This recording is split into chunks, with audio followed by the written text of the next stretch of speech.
Isuot si Jesus. Iwanan na natin ang mga gawain ng kadiliman at isuot na ang kabutihan bilang panlaban nating mga nasa liwanag. Roma 13:12. Ating basahin, Roma 13:11-14. Dapat ninyong gawin ito dahil alam ninyong panahon na para gumising kayo, sapagkat mas malapit na ngayon ang oras ng ating kaligtasan kaysa noong una nang tayo'y sumampalataya kay Kristo Jesus. Mag-uumaga na, kaya iwanan na natin ang mga gawain ng kadiliman at isuot na ang kabutihan bilang panlaban nating mga nasa liwanag. Mamuhay tayo ng marangal dahil tayo ay nasa liwanag na. Huwag nating gawin ang paglalasing, magugulong kasiyahan, sexual na imoralidad, kalaswaan, ang pag-aaway at inggitan. Sa halip, paghariin ninyo sa inyong buhay ang Panginoong Hesukristo at huwag ninyong pagbigyan ng inyong makamundong pagnanasa.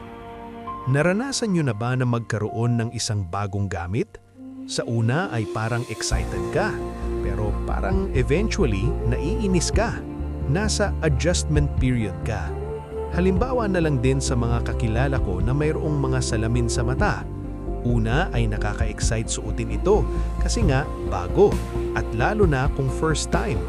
Pero makalipas ang ilang oras, gusto na nila itong itapon. Sumakit kasi ang ulo at mga mata. Parang puputok sa bagong grado nito. Hindi pa sanay. Maging ang frame ay masakit sa tenga.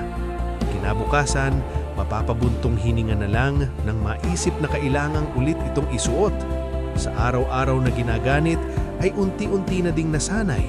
Ilang linggo rin ang lumipas bago nila napansin na hindi naramdam na suot nila ito.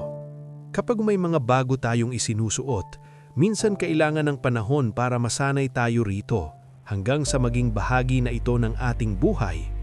Sa Roma 13, sinabi ni Apostol Pablo sa mga tagasunod ni Kristo na isuot na ang kabutihan bilang panlaban nating mga nasa liwanag at mamuhay sa katuwiran. Nagtikiwala sila kay Jesus, ngunit tila nanlamig sila sa kanilang pananampalataya at naging kumpiyansa sa paggawa ng kasalanan. Kailangan nilang gumising at kumilos, mamuhay ng tama at talikuran ang kasalanan. Verses 11-13. Sinabi rin ni Pablo na isuot ninyo ang Panginoong Hesukristo para maging kawangis ni Jesus sa kanilang pag-iisip at mga gawa. Verse 14. Hindi natin agad-agad magagaya ang pag-ibig, kabutihan, kahinahunan at katapatan ni Jesus. Isa itong proseso. Kailangan araw-araw nating piliing isuot ang kabutihan kahit na minsan ay hindi komportable.